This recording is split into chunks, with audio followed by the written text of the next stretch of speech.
আসসালামু আলাইকুম hello viewers welcome to my channel Masud Rana tech doctor. আশা করি সকলে বেশ ভালোই আছেন।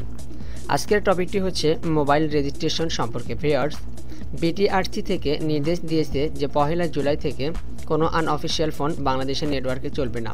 তো এই বিষয় নিয়ে আপনারা অনেকেই চিন্তিত ছিলেন। তো সেই বিষয় নিয়ে আপনাকে আনঅফিসিয়াল ফোন কিভাবে রেজিস্ট্রেশন করবেন এবং আপনার অফিসিয়াল ফোনটি কিভাবে যাচাইকরণ করবেন, এই বিষয় নিয়ে A to Z আমি আজ আপনাদের সামনে দেখাবো। তো তার আগে বলে রাখি, পেজ রিলেটেড নতুন ভিডিও পেতে আমার চ্যানেলে সাবস্ক্রাইব করুন, পাশে থাকা বেল আইকনটি বাজিয়ে দিন। আর যারা অলরেডি সাবস্ক্রাইব করেছেন তাদেরকে অসংখ্য ধন্যবাদ। So let's start after the intro.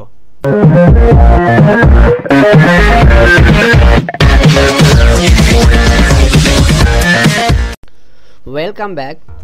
তো ভিউয়ার্স, এখানে দেখতে পাচ্ছেন আমি যেই ওয়েবসাইটটি ওপেন করেছি এটা হলো বিটিআরসি কর্তৃক তাদের অফিসিয়াল ওয়েবসাইট। তো এখানে আমাদেরকে আমাদের অফিসিয়াল ফোন এবং আনঅফিসিয়াল ফোন যাচাইকরণ করার জন্য আমাদেরকে প্রথমত যেই পদ্ধতি অনুসরণ করতে হবে সেটা হলো প্রথমে নিবন্ধন করুন এই অপশনে আপনাকে যেতে হবে। যাওয়ার পর এখানে দেখতে পাচ্ছেন আপনাকে ফুল নেম দিতে হবে, তারপর আপনাকে মোবাইল নাম্বার দিতে হবে, তারপর আপনাকে পাসওয়ার্ড দিতে হবে। তো দেওয়ার পর এখানে আপনি এখানে যে নাম্বারটি দেবেন এই নাম্বারটিতে আপনার একটা কোড যাবে আপনার বিটিআরসি থেকে। যাওয়ার পর এখানে আপনাকে ভ্যালিডেট করে দিতে হবে, ওটিপি অ্যাড করে দেওয়ার পর আপনাকে ভ্যালিডেট করতে হবে। তো আমি অলরেডি আগে নিবন্ধন করেছি, তো আমি সেই ক্ষেত্রে লগ ইন পেজে যাব। তো আপনাকে সাইন আপ করার পর আপনাকে এখানে আবার পুনরায় ফিরে আসতে হবে। আসার পর এখানে আপনি মোবাইল নাম্বার এবং পাসওয়ার্ড দেবেন। দেন আমি এটা দিলাম, দেওয়ার পর আমি এটা লগ ইন করলাম। ভিউয়ার্স, এখানে দেখতে পাচ্ছেন আমি আমার লগ ইন করার পর আমি আমার প্রোফাইলে চলে আসছি। তারপর আমাকে প্রথমত যেটি করতে হবে, আমাদের যে হ্যান্ডসেটটি রয়েছে সেই হ্যান্ডসেটের IMEI নাম্বারটি দিতে হবে। ভিউয়ার্স, এখানে দেখতে পাচ্ছেন আমার এই হ্যান্ডসেটের IMEI নাম্বার বিটিআরসি ডাটাবেজে পাওয়া গিয়েছে। তো আমার এই ফোনটি বৈধ বলে গণ্যিত হয়েছে তাদের কাছে। তো এখানে আমার এই ফোনটি আনঅফিসিয়াল নয়, তাহলে আমার এই ফোনটি বাংলাদেশের নেটওয়ার্কে চলতে পারবে। তো এখন আমাদের আনঅফিসিয়াল ফোনটি আমরা এখন চেক করতে পারি।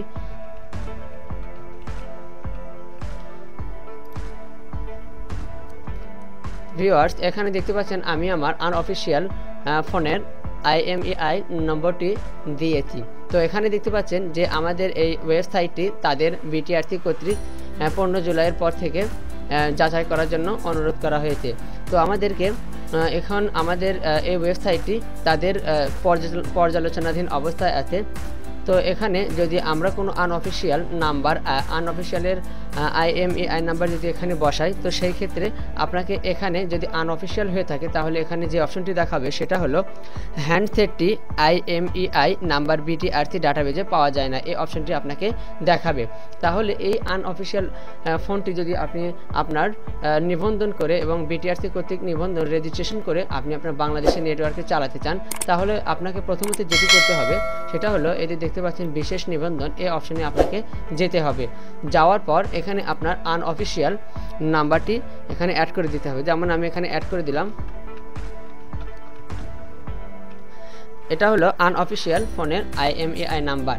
তারপর আপনাকে প্রথমত যেটি করতে হবে, এখানে দেখতে পাচ্ছেন সংযুক্তির ধরন এখানে আপনার 3টি অপশন ক্যাটাগরি 3টে অপশন দেওয়া আছে।